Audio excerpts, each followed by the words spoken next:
مفرد کی کتنی قسمیں نکلی؟ 3، اسم، فعل اور حرف. اب ہے مرکب. اب کیا پڑھیں گے ہم؟ مرکب کس کو کہتے ہیں؟ تو اس یہاں لکھا ہے کہ مرکب کس کو کہتے ہیں؟ وہ بات جو 2 یا 2 سے زیادہ کلموں سے مل کر بنے.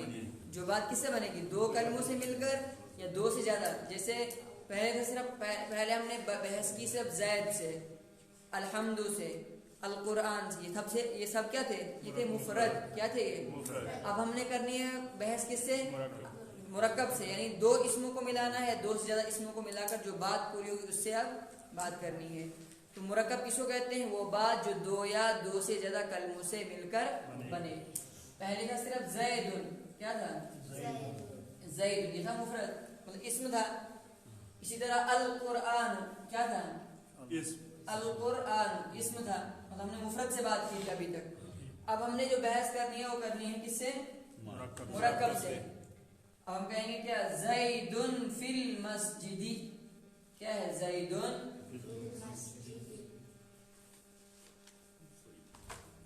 کتنے کلموں سے مل کر بنے گے؟ 2. زید اور المسجد 2 کلموں سے مل کر بنا، تو اس کو کہتے ہیں مرکب. اگر صرف ایک ہوتا المسجد، یہ تھا مفرد، دونوں سے مل کر جو بات ہوگی اس کو کہتے ہیں مرکب. کیا کہتے ہیں اس کو؟ مرکب. تو مرکب کی کیا تعریف کی؟ مرکب وہ بات ہے جو 2 یا 2 سے زیادہ کلموں سے مل کر بنے. جو بات کیا بنے گی؟ 2 کلموں سے کم 2 کلموں سے بنے گی، یا 2 سے زیادہ کلموں سے مل کر جو بات بنے گی اس کو کہتے ہیں کیا؟ مرکب. کیا کہتے ہیں اس کو؟ تو یہ آپ کو یاد ہوگا مرکب کس کو کہتے ہیں. مرکب کس کو کہیں گے؟ جو 2 یا 2 سے زیادہ کلموں سے مل کر بنے اس کو کہتے ہیں مرکب. پھر مرکب کی بھی 2 قسمیں کی. جیسے وہاں پر کی تھی مفرد کی 3 قسمیں، یہاں پر مفرد کی مرکب کی 2 قسمیں ہیں. ایک ہے مرکب مفید، دوسرا ہے مرکب غیر مفید. ایک ہے مرکب مفید، دوسرا ہے مرکب غیر مفید. مرکب مفید کس کو کہیں گے؟ آسان لفظوں میں جو بات ہمیں پوری سمجھ میں آ جائے اس کو کہتے ہیں مرکب مفید. کیا کہتے ہیں؟ جو بات ہمیں پوری سمجھ میں آ جائے. مطلب کسی نے کہا خالد مسجد میں ہے، تو بات سمجھ میں آ گئی پوری. حامد گھر میں ہے، بات سمجھ آ گئی. تو جس سے پوری بات سمجھ میں آئے اس کو کہتے ہیں مرکب مفید. کیا کہتے ہیں اس کو؟ اور جس میں بات ادھوری رہ جائے، جیسے ہم نے کہا مسجد کا دروازہ ہے نا، مسجد کا اتنی بات، تو بات پوری ہوئی. خالد کی کاپی، بات پوری ہوئی. حامد کا قلم، بات پوری ہوئی نہیں ہوئی. اس کو کہتے ہیں مرکب غیر مفید. کیا کہتے ہیں اس کو؟ تو مرکب مفید کہتے ہیں جس سے پوری بات سمجھ میں آئے اور سننے والے کو مزید انتظار نہ رہے کہ آگے کیا کہنا چاہتا ہے، بس اتنا ہی. مطلب ہم نے کہا خالد گھر چلا گیا، تو بات سمجھ میں آ گئی نا پوری. اب مزید انتظار رہے گا نہیں، اس کو کہتے ہیں مرکب مفید. کیا کہتے ہیں؟ اسی طرح عربی میں زیدن فی المسجد، زید کہاں ہے؟ حامد فی المسجد، حامد کہاں ہے؟ مسجد میں. تو اس سے بات سمجھ میں آ گئی پوری کی نہیں، اس کو کہتے ہیں مرکب مفید. کیا کہیں گے اس کو؟ تو مرکب کی 2 قسمیں ہیں، مرکب مفید اور مرکب غیر مفید. مرکب مفید جو کہتے ہیں وہ مرکب جو 2 یا 2 سے زیادہ کلموں سے مل کر اور اس سے پوری بات سمجھ میں آ جائے. بس بات سمجھ میں اگر پوری بات سمجھ میں آ رہی ہے تو وہ مرکب مفید ہے. اگر پوری بات سمجھ میں نہیں آ رہی وہ کون سا مرکب ہے؟ غیر مفید. جیسے ھذا قلم، ھذا قلم، یہ کیا ہے؟ مفید. یہ پین ہے. ھذا قلم، یہ کیا ہے؟ یہ پین ہے. تو یہ مرکب مفید ہے یا مرکب غیر مفید ہے؟ مفید ہے. ذالک مسجد، ذالک مسجد، یہ بتائیں یہ مفید ہے غیر مفید؟ مفید ہے. وہ مسجد ہے، یہ مفید ہے. صرف بات کوئی سمجھ آ گئی، وہ مسجد ہے. اب اس سے آگے کس کا انتظار کرنا ہے؟ بات سمجھ میں آ ہی گئی. اسی طرح ذالک باب المسجد، ذالک باب المسجد، باب المسجد، کیا ترجمہ ہوگا اس کا؟ وہ مسجد کا دروازہ ہے. ذالک مانے وہ، باب المسجد مسجد کا دروازہ ہے، وہ مسجد کا دروازہ ہے. وہ کیا ہے؟ مسجد کا دروازہ. ذرا بتائیں اس کی نیچے زیر کیوں آ رہی ہے مسجدی کے نیچے؟ اور اس نے بولا تھا میں نے بیچ میں ایک بار، یہ اس لیے آ رہی ہے مضاف. میں نے کہا تھا جو مضاف کا مضاف الیہ ہوتا ہے اس کے نیچے کیا آتی ہے؟ زیر آتی ہے. ذالک باب المسجد، وہ مسجد کا دروازہ ہے. مرکب مفید ہے یا مرکب غیر مفید؟ مفید ہے. مرکب مفید ہے، اس لیے کہ اس سے پوری بات سمجھ میں آ رہی ہے. तिलका मिन ज़दतुल मस्जिदी, क्या तर्जुमा होगा इसका? वो तिलका माने अब इसमें मस्जिद की टिपाई है। तिलका मिन ज़दतुल मस्जिदी, मस्जिदी। जाली का जो आता है ना, एक है हाजा, एक है क्या हाजा, एक है जाली का, एक है तिल का, और एक है हाजी ही।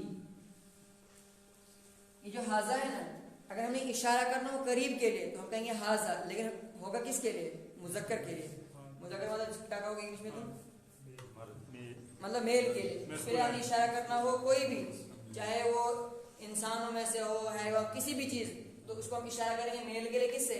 हाजा। और जो मुअन्नस होगी फीमेल, उसके लिए हम इशारा करेंगे हाजी ही से, लेकिन करीब के लिए। अगर हमने कहना ये तो कहेंगे हाजा, अगर औरत हम कहेंगे हाजी ही। इसी तरह दूर के लिए हमने इशारा करना है तो हम अगर हम वो मेल है हम कहेंगे जाली का, क्या कहेंगे? फीमेल है हम कहेंगे तिल का। इसका फर्क समझ में आ गया?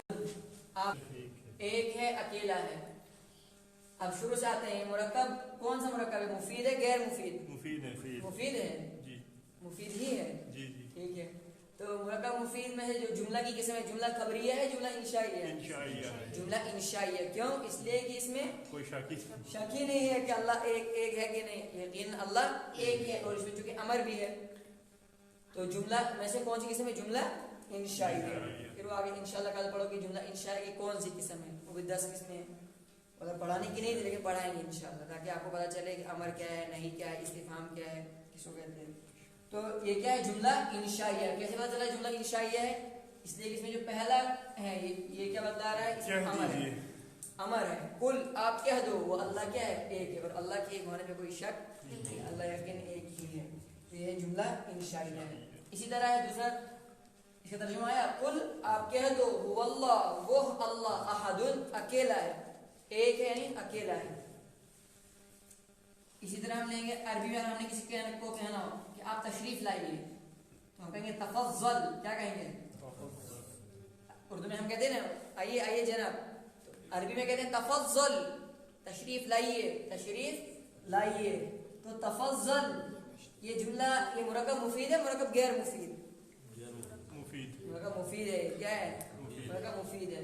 मुरक्कब मुफीद में से ये जुमला खबरिया, जुमला इसमें खबरिया है, जुमला इंशाइया है। तारीफ हो सकती है तो हम सच्चाई मानेंगे। मतलब जो खबर हमें दे रहा है, मतलब हम कितने लोगों को खबर देते हैं भाई अल्लाह बहुत बड़ा जानने वाला है। पहले तो मुसलमान ही नहीं मानते, कहाँ मानते हैं? अगर सबको यकीन हो जाता है कि अल्लाह जानता है फिर कोई गुनाह करता है, इसका मतलब उनके अदबार से हो गया मतलब झूठ का एहतमाल, बोला कि हमको झूठा समझते हैं। तो सच्चा झूठा का एहतमाल होता ही होता है इसमें जुमला खबरिया में। ये तो है कि अल्लाह अपनी जात के अदबार से जानने वाला है, अल्लाह तो जानता है, लेकिन हम गड़बड़ जो है हमसे शुरू है, अल्लाह के अदबार से कुछ भी नहीं। इसी तरह इल्म नूर है, यकीन इल्म नूर अपने अदबार से नूर है, लेकिन ये नूर किसी किसी को ही मिलता है। फिर जो ये होता है यूनिवर्सल ट्रूथ, जो जैसे खुदा एक है, ये है एक, ये यकीन एक, अल्लाह एक है, अब कोई मानेगा ना मानेगा उसके अदबार से। आगे पढ़ाना भी मुश्किल है। नहीं इसमें है ना, ये ठीक है, जैसे इसमें लिखा है वो जुमला जिसके बोलने वाले को सच्चा या झूठा है। अब जैसे ये अल्फाज अल्लाह अलैहि मुझे, तो हम कहेंगे ना अल्लाह हम बोल रहे हैं ना, तो उसको हमारे बारे में शक है कि ये ठीक कह रहा है, जो खबर देता है उसके एतबार से शक होता है, अल्लाह के एतबार से तो कोई शक है ही नहीं। इस तरह नहनु तुल्लाबुन, हमने पढ़ा था ना जो इसकी तारीफ में, नहनु तर्जुमा होता है हम, तलबा हैं, तालिब इल्म है। नहनु तुल्लाब, तुल्लाब है जमा है तालिबुन की, तालिबुन तालिब इल्म जमा तुल्लाब। तो हमने पढ़ी थी जुमला इसमें की तारीफ किया जिसका पहला जुज या तो इस्म हो या क्या हो, ज़मीर। ये नहनु ज़मीर है, क्या है ये ज़मीर है जमा मुतकल्लिम के लिए। हमने कहना हम सब, हम कहेंगे नहनु, क्या कहेंगे? नहनु हम क्या हैं? मुसलमान हैं, नहनु मुस्लिमून, नहनु मुस्लिमून। हम तलबा हैं, नहनु तुल्लाबुन, नहनु तुल्लाबुन। तो ये जुमला इस्मिया है, जुमला फेलिया है? जुमला इस्मिया। कैसे? इस जुमला इसलिए कि इसके शुरू में क्या आ रही है? ज़मीर आ रही है। आगे समझ आपको जुमला इस्मिया, वरना भी गुज़र शक हो जाएगा। आगे और बढ़ते हैं। जुमला फेलिया, जुमला फेलिया किसको कहेंगे? वो जुमला जिसका पहला जुज क्या हो, پہلا جز ایک چھوٹ گیا یہاں پر، اس کا پہلا جز کیا ہو؟ فعل ہو اور دوسرا فاعل ہو. پہلا جز کیا ہونا چاہیے؟ فعل اور دوسرا فاعل. جیسے ہم پڑھتے ہیں اکثر قال رسول اللہ صلی اللہ علیہ وسلم، اس میں کیا آئے گا؟ رسول اللہ. رسول اللہ نہیں پڑھیں گے، غلط ہے وہ. قال رسول اللہ، ہاتھ پر کیا لگائیں گے ہم؟